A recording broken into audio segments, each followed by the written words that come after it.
the weaponization of the Justice Department in the Biden years, why not investigate the Trump years? We're going to look at threats to the First Amendment. In 2016, they spied on Trump's campaign. 2018, it was the Mueller investigation. 2020, they helped suppress the Hunter Biden story. 2022, they raided the home of a former president 91 days before an election. We're talking about this raid on Donald Trump. The amount of time, there was 9 months between the initial action that the archives made for a request of documents before they even turned it over to the Justice Department. I don't know what was in the water over the weekend, but there was a hell of a lot of fact-checking going on. It had me saying... And more importantly, the only time the public found out about it is because Donald Trump told the public about it. On top of... Now, what's different with Joe Biden is we're investigating the Biden family for influence peddling.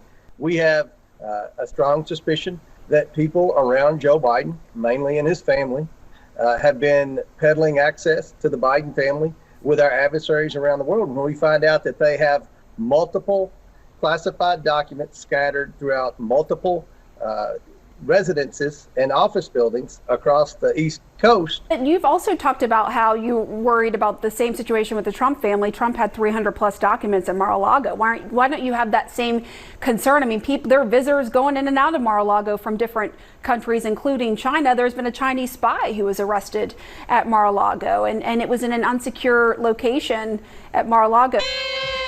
None more so than Chuck Todd as he pushed back on Jim Jordan's incessant water carrying for his fearless cult leader, Donald Trump. Justice Department, Donald Trump did to go easy on Michael Flynn and Roger Stone. The Justice Department was pressured by Mark Meadows to investigate this election fraud. He even tried to change the leadership at the Justice Department. My point is, if you are concerned about the weaponization of the Justice Department in the Biden years, why not investigate the Trump years?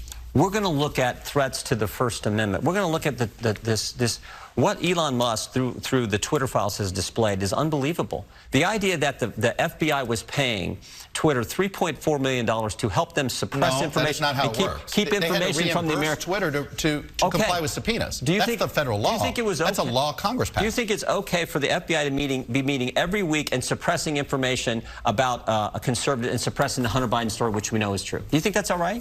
I think most Americans say, no, that's probably information we... I understand, but this is a private organization that made this decision. With pressure from the government. That's the point. I can understand a private organization can do it. I don't think it's right, but there shouldn't be pressure from the government.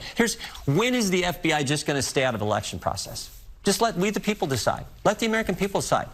In 2016, they spied on Trump's campaign. 2018, it was the Mueller investigation. 2020, they helped suppress the Hunter Biden story. 2022, they raided the home of a former president 91 days before an election. Maybe just let the American people decide. Maybe just stay out. But you keep talking about this raid on Donald Trump. The amount of time, there was 9 months between the initial action that the archives made for a request of documents before they even turned it over to the Justice Department. The subpoena was issued 60 days before they actually executed the subpoena. And more importantly, the only time the public found out about it is because Donald Trump told the public about it. This was not some sort of, you paint it as a picture of the FBI did this, this, and this within hours of each other, when it was actually a year and a half of Donald Trump not complying with any of the requests from National Archives. A year and a half. This is not some sort of proof that somehow that they've weaponized and playing politics over here.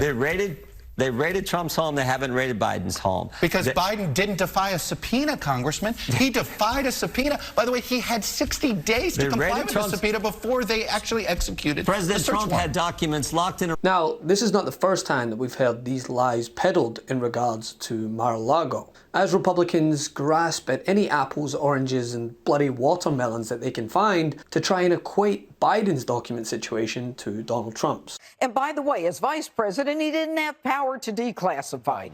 I think President Biden is more at criminal risk here because Trump had the ability to declassify. What I've seen that the National Archives was concerned about Trump having in his possession didn't amount to a hill of beans. I don't know what documents were at Mar-a-Lago. Is it fair to say that investigation won't be a priority? That will not be a priority. This is very concerning. I mean, this is now the second location that the president was in possession of classified documents. Look, what's the vice president doing with classified documents? This is so outrageous that this has to rise to the level of this better not be a clerical issue between the archivist and the former president. I've been in the Oval Office with the president. I'd be very surprised if he has actual documents that rise to the level of immediate national security threat. These facts and circumstances are just absolutely outrageous. I mean, this is completely mishandling of classified information. Why did he have these documents? When did he get them? Did he get them when he was vice president and then take them with him when he left? Are you going to hold hearings? It is possible that we will hold hearings on them. Which, as I've said many a times in the past, has been said countless times on air. Well, there are differences. For example, how many documents? In Biden's case, there appear to be about 10. In the case of President Trump, hundreds. How did they get there? We don't yet know how the documents got to the Biden office connected with his activities on behalf of the University of Pennsylvania. We know that President Trump ordered the removal of the documents to Mar-a-Lago. How responsive were they when the Biden people found out about it? They immediately called the appropriate authorities and turned them over.